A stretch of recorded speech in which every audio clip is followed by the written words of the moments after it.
एक छोटा सा टॉपिक है, हम उसके बारे में बात कर लेते हैं। तो बोर्ड एग्जाम की टिप ये है कि कोई भी डिफरेंस अगर हमको एग्जाम में आएगा तो सबसे पहले हमने बेसिस का कॉलम बनाना है डिफरेंस के, कि हम किस बेसिस पे डिफरेंशिएट कर रहे हैं। मीनिंग की बात कर लेते हैं तो माइक्रो इकोनॉमिक्स क्या है। माइक्रो इकोनॉमिक्स में हम सिंगल सिंगल चीजों के बारे में पढ़ते हैं, लाइक डिमांड, सप्लाई। लेकिन मैक्रो इकोनॉमिक्स में हम एग्रीगेट डिमांड और एग्रीगेट सप्लाई के बारे में पढ़ते हैं। दैट मीन किसी एक चीज के बारे में नहीं पढ़ते, हम टोटल चीज के बारे में पढ़ते हैं। जैसे माइक्रो इकोनॉमिक्स में हम एक मार्केट की बात कर लेंगे, उस मार्केट के एक कंज्यूमर की बात कर लेंगे या फिर एक सप्लायर की बात कर लेंगे। उन दोनों के बीच के डिमांड एंड सप्लाई को हम माइक्रो इकोनॉमिक्स के बीच में देखेंगे। लेकिन जब मैक्रो इकोनॉमिक्स की बात आएगी तो हम पूरे इंडिया की भी बात कर सकते हैं। सप्लायर्स, ठीक है। अब इन तीनों सप्लायर्स की जो सप्लाई है उसको मिलाकर हम क्या बोलेंगे, एग्रीगेट सप्लाई। मतलब कि इन सबकी टोटल सप्लाई के बारे में हम जहां पढ़ेंगे वो क्या है, मैक्रो इकोनॉमिक्स। लेकिन हम एक सिंगल सप्लायर की जब बात कर रहे हैं, जब हम एक सिंगल सप्लायर की बात कर रहे हैं तो हम सिर्फ उसी की सप्लाई, उसी के कंज्यूमर की डिमांड की बात कर रहे हैं। लेकिन यहाँ पे कितने सारे सप्लायर्स हैं और कितने सारे कंज्यूमर्स भी हैं, और इनकी क्या होगी, इनकी है joint demand, that means aggregate demand. And that's why microeconomics is the study of individual units and macroeconomics is the study of whole of the economy, aggregates of the units. ये हमने अभी मीनिंग की बात करी, तो second में हम यही देख लेते हैं। तो ये जो टूल्स है ना माइक्रो और मैक्रो के, ये यही है हमारी डिमांड एंड सप्लाई। लेकिन यहाँ पे हम इंडिविजुअल कंज्यूमर की बात करते हैं, that's why it is micro. And यहाँ पे हम सारे कंज्यूमर, सारे सप्लायर्स की बात करते हैं, that's why it is macro. तो यहाँ पे हम किसकी स्टडी कर रहे हैं, aggregate demand and aggregate supply. And सबसे बड़ी बात ये है कि जो मैक्रो वर्ड है ना, इसका ओरिजिन क्या है। इस मैक्रो वर्ड का ओरिजिन है ग्रीक वर्ड मैक्रोस, मैक्रोस। और जिस ग्रीक वर्ड का मीनिंग क्या है, इस ग्रीक वर्ड, ये जो ग्रीक वर्ड है मैक्रोस, इसका मीनिंग क्या है, इसका मीनिंग है, जिसका मतलब होता है लार्ज, ठीक है। जो मैक्रो इकोनॉमिक्स है हम उसमें सिर्फ एक सप्लायर या फिर एक कंज्यूमर के बारे में नहीं पढ़ेंगे, उसमें हम इंडिया के सारे सप्लायर्स, इंडिया के सारे कंज्यूमर्स के बारे में पढ़ेंगे। दैट्स वाई हमें हमारी पूरी इकोनॉमी की परफॉर्मेंस पता चलेगी, ना कि किसी एक शॉप के सप्लायर की और किसी एक हाउस के कंज्यूमर की। तो find price of A commodity और फैक्टर्स ऑफ प्रोडक्शन, ठीक है। फैक्टर्स ऑफ प्रोडक्शन में क्या क्या आता है, land, labour, capital and enterprise, ठीक है। यही है हमारी वो फैक्टर सर्विसेज जो हम फर्म्स को प्रोवाइड करते हैं। तो यहाँ पे माइक्रो इकोनॉमिक्स में आप इनका प्राइस डिसाइड करते हो कि लैंड का क्या प्राइस है, वेजेस कितनी है, इंटरेस्ट कैसे कैलकुलेट होना है, प्रॉफिट कैसे कैलकुलेट होना है, या फिर किसी एक सिंगल कमोडिटी, कोई चीज का क्या प्राइस एक सप्लायर सेट करेगा, ठीक है। Determination of income and employment of country, degree of aggregation.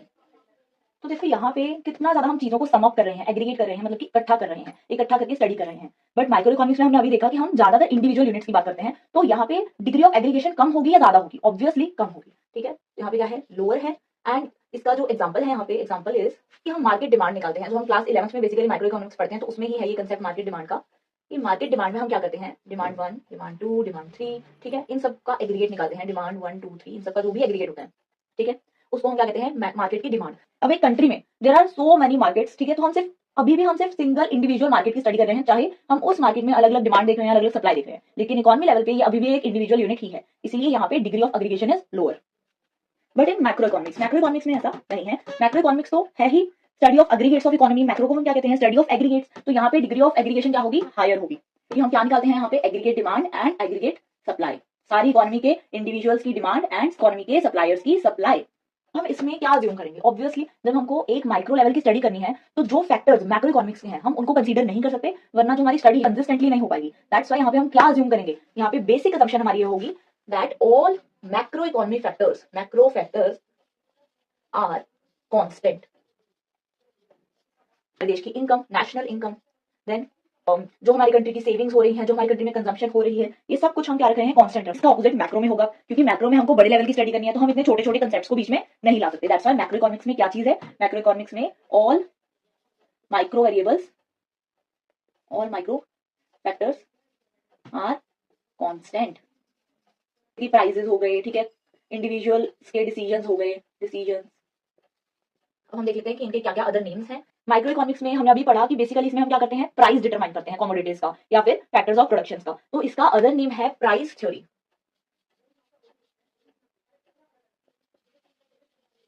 Macro economics में हम क्या करते हैं, इनकम और एम्प्लॉयमेंट कितनी है इकोनॉमी में उसको डिटरमाइन करते हैं, पता लगाते हैं। तो मैक्रो इकोनॉमिक्स का अदर नेम क्या है, income and employment theory. Seventh is examples कि माइक्रो इकोनॉमिक्स और मैक्रो इकोनॉमिक्स में कौन कौन सी चीजें आती हैं। तो आपको पता ही है कि माइक्रो में आते हैं individual income, Y is the symbol of income आएगा, ऑब्वियसली नेशनल इनकम, पूरे देश की इनकम, ठीक है। इंडिविजुअल आउटपुट, हम किसी एक सप्लायर ने कितना सामान प्रोड्यूस किया ये देख सकते हैं, ठीक है। तो ये हो गया इंडिविजुअल आउटपुट। और मैक्रो इकोनॉमिक्स में हम क्या देख रहे हैं, उसमें हम देख रहे हैं एग्रीगेट ऑफ आउटपुट, ठीक है। तो जो एग्रीगेट ऑफ आउटपुट है वो हम पूरे देश का देखेंगे, ठीक है, पूरी इकोनॉमी का देखेंगे, तो क्या होगा नेशनल आउटपुट। बहुत इंपॉर्टेंट टॉपिक है, क्लास 11 में बहुत बार रिपीट होता है, आराम से 5 मार्क्स तक आ जाता है, ठीक है। एंड काफी इजी भी है इसको लर्न करना, क्लास 12 के बोर्ड एग्जाम में भी बहुत बार आ चुका है। कि क्या नीड थी हमको, नीड ऑफ मैक्रो इकोनॉमिक्स, हमको मैक्रो इकोनॉमिक्स की क्या जरूरत थी। तो ये चीज हमने डिफरेंस में काफी अच्छे से पढ़ लिया है कि माइक्रो इकोनॉमिक्स का क्या रोल है और मैक्रो का क्या रोल है, लेकिन still the single line answer would be aggregates of economy, aggregates of economy. कि माइक्रो इकोनॉमिक्स में हम पूरी इकोनॉमी की चीजों के बारे में नहीं पता लगा सकते, that's why we require to invent macroeconomics. Macroeconomics से हमको पता लगता है कि हमारे देश में कितनी इंप्लॉयमेंट है, हमारे देश में कितनी इनकम जनरेट हो रही है, एंड जिससे हमें ये चीज पता लगती है कि हमारे देश की वर्किंग कैसी चल रही है।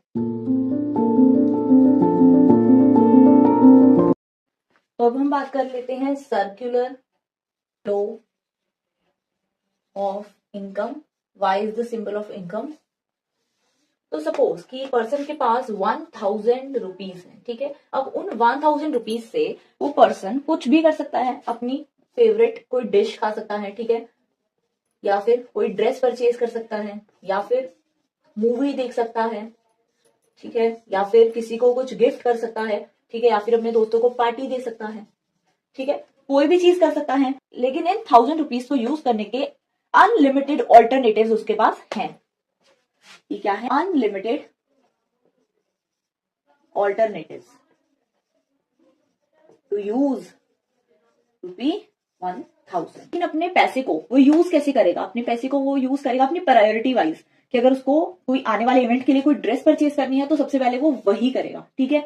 या फिर अगर उसको अपने दोस्त को गिफ्ट देना है इसीलिए उसने ये 1000 रुपीज को कलेक्ट किया, ठीक है, अपने पेरेंट्स से, तो वो सबसे पहले क्या करेगा, वो गिफ्ट खरीदेगा, ठीक है। तो वो प्रायोरिटी वाइज अपने पैसे को यूज करेगा, हो जाएगा तो उसको होगा कि वो इन पैसों को सेव कर ले, ठीक है। तो जैसे जैसे टाइम गुजरता है वैसे वैसे हमारी जो वांट्स हैं वो भी चेंज होती हैं, ठीक है। तो इसीलिए wants are recurring in nature and they are never ending, वो कभी खत्म नहीं होती।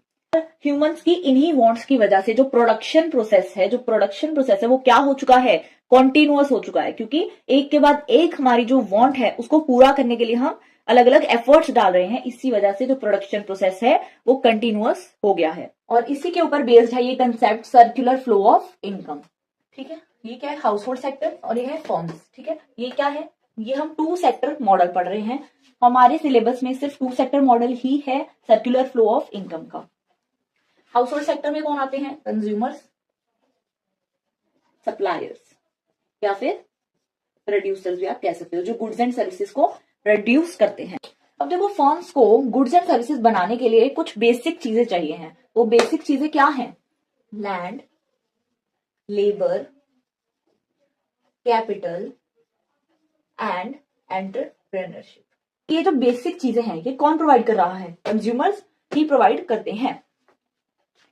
कंज्यूमर्स क्या देंगे, सबसे पहले फर्म को लैंड देंगे, मतलब सपोज कोई बिजनेसमैन है, ठीक है, अब उसको अपना बिजनेस स्टार्ट करना है, तो वो सबसे पहले किसी प्रॉपर्टी डीलर के पास जाएगा एंड बोलेगा कि मुझे इतना लैंड चाहिए, एंड फिर वो उसको परचेज करेगा। लेकिन किससे परचेज करेगा, अल्टीमेटली वो कंज्यूमर से ही परचेज कर रहा है, कि कल को उसके बिजनेस की जो प्रोडक्ट्स हैं वो कहाँ जाएंगे बन के, ऑब्वियसली हाउस होल्ड सेक्टर के पास ही जाएंगे ना।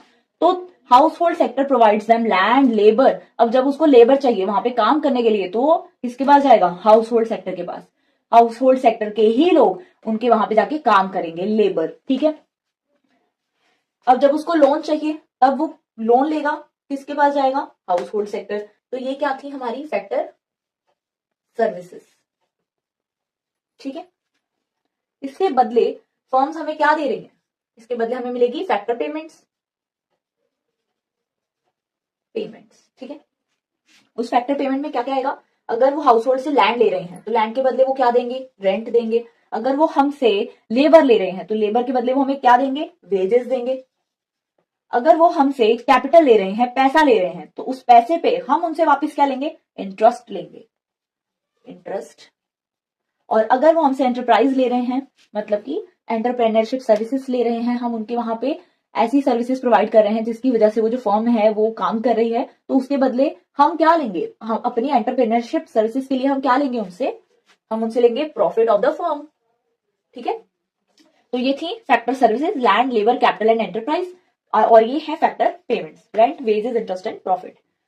अब फर्म्स ने गुड्स एंड सर्विसेज बना ली हैं, तो वो हमको गुड्स एंड सर्विसेज प्रोवाइड कर रही हैं। ठीक है, तो हमने क्या किया, अब जो गुड्स एंड सर्विसेज हैं हम उनको खरीदने गए। ठीक है, और खरीदने गए तो हमने बदले में क्या दिया, पैसे दिए। उस पैसे को हम क्या कहेंगे, consumption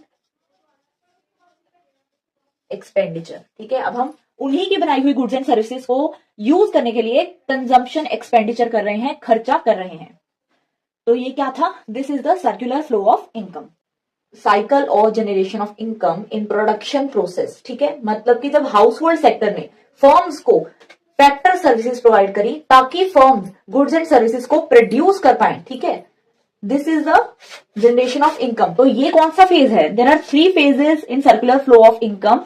the first phase is generation. Generation phase में क्या होता है कि जो हाउस होल्ड सेक्टर है वो फर्म्स को क्या देते हैं, फैक्टर सर्विसेज देते हैं, जिससे फर्म्स प्रोडक्शन कर पाती हैं गुड्स एंड सर्विसेज का। तो ये क्या हो गया कि फैक्टर्स ऑफ प्रोडक्शन हमने प्रोवाइड करे हैं उनको। ठीक है, जिसकी वजह से फर्म्स ने प्रोड्यूस करी हैं गुड्स एंड सर्विसेज। अब जो इनकम हमने जनरेट करी फैक्टर सर्विसेज प्रोवाइड करके, वो हमें फर्म्स देंगी। उस इनकम को हम क्या कहते हैं, फैक्टर इनकम, फैक्टर पेमेंट्स। ठीक है, जो क्या थे, rent, wages, interest, profit.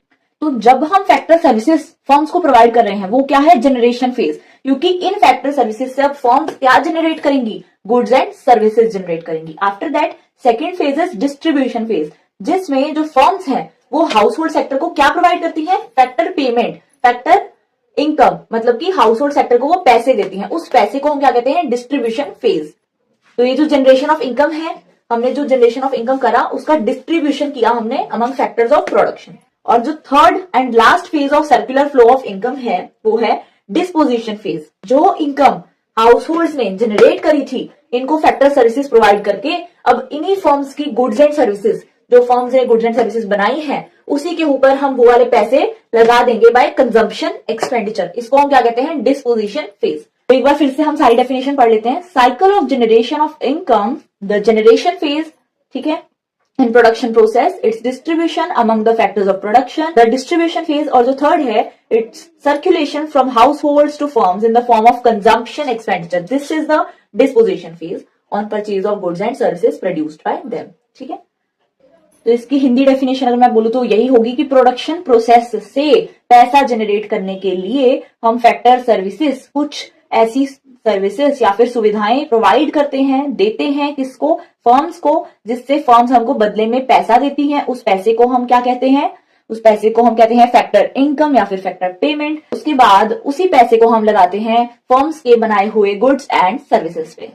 House hold sector ने जब फैक्टर सर्विसेज फर्म्स को दी और बदले में फैक्टर पेमेंट रिसीव, जब हाउस होल्ड सेक्टर ने फैक्टर सर्विसेज फर्म्स को दी, तो ये बनता है हमारा पहला phase, that is the generation phase.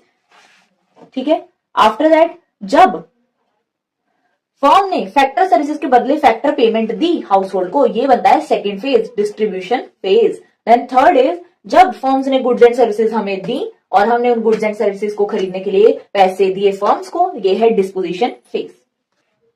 एक और कंसेप्ट हम इसी में कवर कर लेते हैं कि जब हाउस होल्ड सेक्टर और फर्म्स के बीच में चीजों का, कमोडिटीज का लेन देन हो रहा है ना, कमोडिटीज का लेन देन, ठीक है, जैसे कि गुड्स एंड सर्विसेज, ठीक है, एंड फैक्टर सर्विसेज, इन दोनों को भूल जाओ।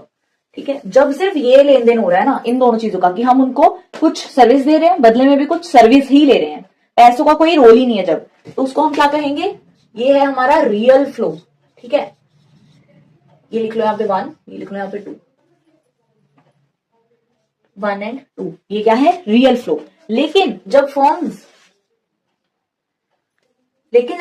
फैक्टर पेमेंट दे रही हैं, ठीक है, और जब कंज्यूमर भी कंजम्पशन एक्सपेंडिचर कर रहे हैं, 3, 4, ठीक है, ये क्या है, money flow. 3 and 4, money flow को हम क्या कहते हैं, मनी मतलब पैसा, और पैसा जब लेन देन, पैसे की लेन देन हो रही है तब क्या है, मनी फ्लो है। मनी फ्लो को हम नॉमिनल फ्लो भी कहते हैं। सबसे पहले बात करते हैं जनरेशन फेज की, second is distribution and third is disposition. Generation phase में क्या है, जो हाउस होल्ड है और जो फर्म्स हैं, ठीक है। हाउस होल्ड क्या कर रहे हैं, इनको फैक्टर सर्विसेज दे रहे हैं, ठीक है, फैक्टर सर्विसेज, ठीक। आफ्टर दैट डिस्ट्रीब्यूशन में क्या है, यही हाउस होल्ड और यही फर्म, जो फर्म है अब उसने फैक्टर सर्विसेज ली थी तो इसके बदले में वो क्या देगी, फैक्टर पेमेंट्स देंगी, ठीक है। Land, labour, capital and enterprise अगर फर्म ने लिया था तो उसके बदले वो क्या वापस देंगी, rent, wages, interest and profit. अब डिस्पोजिशन फेज में क्या आता है कि हाउस होल्ड और फर्म्स के बीच में क्या होगा, फर्म्स देंगी गुड्स एंड सर्विसेज और उसके बदले हाउस होल्ड क्या देंगे उनको, कंजम्पशन एक्सपेंडिचर, पैसे, ठीक है। अब देखो, जब जनरेशन फेज में हाउस होल्ड्स ने फर्म्स को फैक्टर सर्विसेज दी, फैक्टर सर्विसेज में क्या क्या दिया, लैंड दिया, लेबर दिया, कैपिटल दिया, एंटरप्राइज दिया, ठीक है। अब इससे क्या होगा, फर्म्स इस फैक्टर सर्विसेज को यूज करके क्या बनाने लगी हैं, गुड्स एंड सर्विसेज, ठीक है। और वो जो गुड्स एंड सर्विसेज फर्म ने बनानी है वो क्या है, वो एक आउटपुट है और वो आउटपुट क्या सिर्फ एक इंडिविजुअल का है, वो जो आउटपुट निकलेगा क्या वो सिर्फ सिंगल इंडिविजुअल का है जो माइक्रो इकोनॉमिक्स में होता है, नो, वो पूरे होल इकोनॉमी का है, वो पूरे इंडिया का है, इसीलिए वो क्या है, नेशनल है, नेशनल आउटपुट है। तो जनरेशन फेज में फैक्टर सर्विसेज देने के बाद क्या जनरेट होगा, फैक्टर सर्विसेज देने की वजह से क्या जनरेट होगा, national output. After that distribution phase की बात करें तो जब फर्म्स फैक्टर पेमेंट देंगी हाउस होल्ड सेक्टर को तो क्या ये एक ही कंज्यूमर है, सिंगल कंज्यूमर है जैसे माइक्रो इकोनॉमिक्स में होता था, नो, ये पूरे इकोनॉमी की बात है। तो ये हमारा पूरा देश है और पूरा देश है तो हम इसको क्या मानेंगे, एग्रीगेट मानेंगे, एंड दैट्स व्हाई ये क्या बना, ये हम सबकी इनकम बनी, पूरे देश की इनकम, पूरे देश की इनकम को हम क्या कहते हैं, नेशनल इनकम, नेशनल इनकम है। डिस्पोजिशन फेज है, उसमें क्या हो रहा है, फर्म्स ने जो गुड्स एंड सर्विसेज प्रोड्यूस करी थी उनको खरीदने के लिए हम जा रहे हैं, ठीक है, हम फर्म्स को उसके बदले में पैसे दे रहे हैं, उस पैसे को हम क्या कहते हैं, कंजम्पशन एक्सपेंडिचर कहते हैं, ठीक है। अब ये पूरे देश का खर्चा है, अब ये पूरे देश का खर्चा है तो इस खर्चे को हम क्या कहेंगे, नेशनल एक्सपेंडिचर। जैसे हमने सबसे पहले पढ़ा था कि हम टू सेक्टर इकोनॉमी की बात कर रहे हैं, ठीक है। तो ये होगी फर्स्ट, जिसमें कौन है, फर्म्स हैं एंड हाउस होल्ड है, ठीक है। इसको हम सिंपल इकोनॉमी भी कहते हैं, सिंपल इकोनॉमी भी कहते हैं। तो अब ये सिर्फ टू सेक्टर इकोनॉमी है तो क्या इसमें सेविंग्स होंगी, नो, सेविंग्स आर देयर, ठीक है। हम यही मान के चल रहे हैं कि हाउस होल्ड के पास अगर 100 रुपीज है तो वो 100 rupees he goods and services पे खर्च देंगे, ठीक है। हम इसमें ये अज्यूम नहीं कर रहे हैं कि वो कुछ रुपए सेव करने वाले हैं, ठीक है। तो हाउस होल्ड ना ही फर्म्स कोई भी सेविंग नहीं करेगा। आफ्टर दैट नो इम्पोर्ट और एक्सपोर्ट, ठीक है, क्योंकि यहाँ पे फॉरेन सेक्टर तो है ही नहीं तो इम्पोर्ट और एक्सपोर्ट नहीं होगा। क्या हम कुछ गवर्नमेंट इंटरफेरेंस देख रहे हैं यहाँ पे, गवर्नमेंट इंटरफेरेंस, नो, क्योंकि टू सेक्टर इकोनॉमी है, हमने इसमें गवर्नमेंट को लिया ही नहीं है तो यहाँ पे नो गवर्नमेंट इंटरफेरेंस, ठीक है। आफ्टर दैट हमने क्या माना है कि जितनी भी टोटल प्रोडक्शन होगी, total production of goods and services is equal to सारा consumption expend, total consumption expenditure by household की वो सब कुछ क्या कर देंगे, खर्च कर देंगे, देयर आर नो सेविंग्स। और हमने क्या अज्यूम किया है यहाँ पे, यही जो कंजम्पशन एक्सपेंडिचर है ये क्या है, अल्टीमेटली यही है वो फैक्टर इनकम जो इसको, जो हाउस होल्ड को फर्म्स ने दी थी, ठीक है।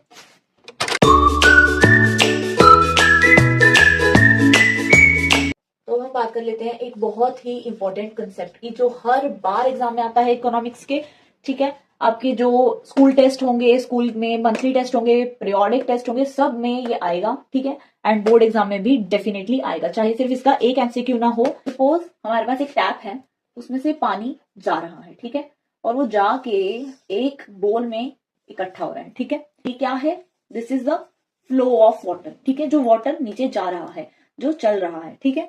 बट ये जो नीचे यहाँ पे कलेक्टेड है, जो यहाँ पे पानी कलेक्टेड है, दिस इज द स्टॉक, ठीक है। तो जो भी चीज हमारे पास कलेक्टेड होती है वो क्या होती है, स्टॉक होती है।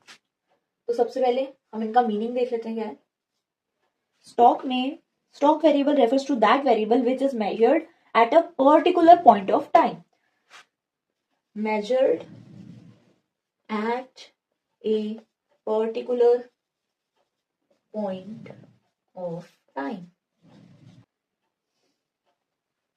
लाइक कि आज के डेट पे, लाइक ऑन 31 दिसंबर 2025 आपके बैंक में आपकी कितनी सेविंग्स है, बैंक में कितनी टोटल सेविंग्स आपने करी, ठीक है, सपोज ₹10,000।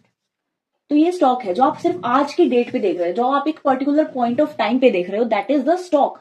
जैसे कि आज की डेट पे कितने घर बने हुए हैं, आज की डेट पे कितने बेबीज बॉर्न हुए हैं, ठीक है, आज की डेट पे क्या बर्थ रेट है।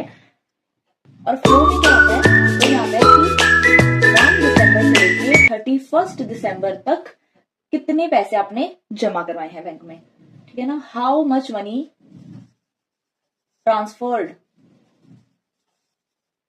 टू बैंक, इतने पीरियड में। तो जब हम इस पीरियड की बात करते हैं ना, तो वो क्या हो जाता है, फ्लो कंसेप्ट। 2025 में क्या बर्थ रेट था, 2025 में क्या डेथ रेट था, ये सब क्या है, फ्लो कंसेप्ट, क्योंकि ये पीरियड ऑफ टाइम में हम इस चीज के बारे में जानते हैं। सेकेंड पॉइंट की बात कर लेते हैं, टाइम डायमेंशन। तो क्योंकि स्टॉक हम at a point of time देखते हैं, एक पर्टिकुलर टाइम पे देखते हैं, तो तब क्या जो टाइम है वो चेंज हो रहा है, नो टाइम डायमेंशन, क्योंकि कोई टाइम ही नहीं चेंज हो रहा, आप एक ही डेट की बात कर रहे हो, एक पर्टिकुलर पॉइंट ऑफ टाइम की बात कर रहे हो, ठीक है। पर इसमें तो होता है, क्योंकि इसमें हम बात करते हैं पीरियड ऑफ टाइम की। नेचर क्या है इनका, थर्ड पॉइंट, नेचर क्या है, नेचर है it is a static concept, dynamic concept. Static मतलब कांस्टेंट, कि आप आज की डेट पे बात कर रहे हो, ठीक है, तो आज की डेट पे आपकी कॉलोनी में कितने घर हैं, ठीक है, तो सपोज आज की डेट पे आपकी कॉलोनी में 5 हाउसेज हैं, तो आज की डेट पे तो कांस्टेंट ही है ना, ठीक है, तो उस पॉइंट ऑफ टाइम पे, उस पॉइंट ऑफ टाइम पे वो चीज जो है वो क्या रहती है, कांस्टेंट रहती है, ठीक है। अभी के टाइम पे टैंक में कितना पानी है, 5 लीटर पानी है, तो वो उस पॉइंट ऑफ टाइम पे उस 1 मिनट में वो 5 लीटर ही है। लेकिन फ्लो कंसेप्ट में ऐसा नहीं है, इट इज डायनामिक। डायनामिक मतलब कि चेंजिंग, जो चीज चेंज होती है उसको हम कहते हैं डायनामिक। और फ्लो में तो हम एक पीरियड की बात करते हैं, आपकी कॉलोनी में पिछले 1 साल में कितने न्यू घर बन गए, that is a dynamic concept. कितने ज्यादा एडिशनल हो सकते हैं, या फिर कितने सारे घर ऐसे हो सकते हैं जो तोड़ दिए गए हों, डिमोलिश कर दिए गए हों, तो it is a dynamic concept, इसलिए हम इसकी स्टडी पीरियड में करते हैं। पॉपुलेशन ऑन 31 दिसंबर 2025, तो ये क्या हो गया, एक स्टॉक कंसेप्ट है, बिकॉज ये एक पर्टिकुलर पॉइंट ऑफ टाइम की बात हो रही है। यही अगर फ्लो में लिखना हो तो हम लिख सकते हैं पॉपुलेशन इन 2025। तो अब हम किसी एक पर्टिकुलर पॉइंट ऑफ टाइम की बात कर रहे हैं या पूरे 1 साल की, तो एक पूरे पीरियड की बात हो रही है, तो ये क्या है, एक फ्लो कंसेप्ट। बनाता है एक बहुत इंपॉर्टेंट कंसेप्ट, वो है मनी सप्लाई, कि आज के टाइम पे आरबीआई के द्वारा इशू की गई कितनी करेंसी जो है, कितने मनी जो है वो हमारे हाथ में है, ठीक है, मतलब कि पब्लिक के पास कितनी मनी है, उसको हम कहते हैं मनी सप्लाई। लेकिन वो भी एक एट पर्टिकुलर, क्योंकि वो भी एक पर्टिकुलर पॉइंट ऑफ टाइम पे स्टडी किया जाता है, इसलिए मनी सप्लाई को भी एक स्टॉक कंसेप्ट माना गया है। लेकिन जो भी खर्चे आप मनी के कर रहे हो ना, जो भी ट्रांजेक्शन है, ट्रांजेक्शन इन मनी, वो क्या है, फ्लो कंसेप्ट है। अभी कोई 10 रुपीज का नोट अगर आपकी पॉकेट में है, that is a stock concept, ठीक है। लेकिन if you are having any transaction of that ₹10 note, तो फिर वो क्या है, एक फ्लो कंसेप्ट। आता है नेशनल वेल्थ, कि आज के डेट पे हमारे देश की कितनी वेल्थ है, तो हम वो आज की डेट पे देखेंगे, ठीक है, एक पर्टिकुलर पॉइंट ऑफ टाइम पे देखेंगे, इसलिए वो क्या है, एक स्टॉक कंसेप्ट है। लेकिन फ्लो में आता है नेशनल इनकम, कि इस साल हमारे देश की नेशनल इनकम क्या थी, ठीक है, तो हम वो पूरे साल की देखेंगे, एक महीने की देखेंगे, पिछले 15 दिन की देखेंगे, लेकिन एट प्रेजेंट की नहीं देखेंगे, एक पर्टिकुलर पॉइंट ऑफ टाइम की नहीं देखेंगे, that's why it is a flow concept. अब जो वीट स्टोर्ड है वो क्या हो गई, स्टॉक कंसेप्ट। लेकिन जो वीट प्रोड्यूस्ड है, जो आपने प्रोड्यूस करी है, वो क्या है, एक फ्लो कंसेप्ट।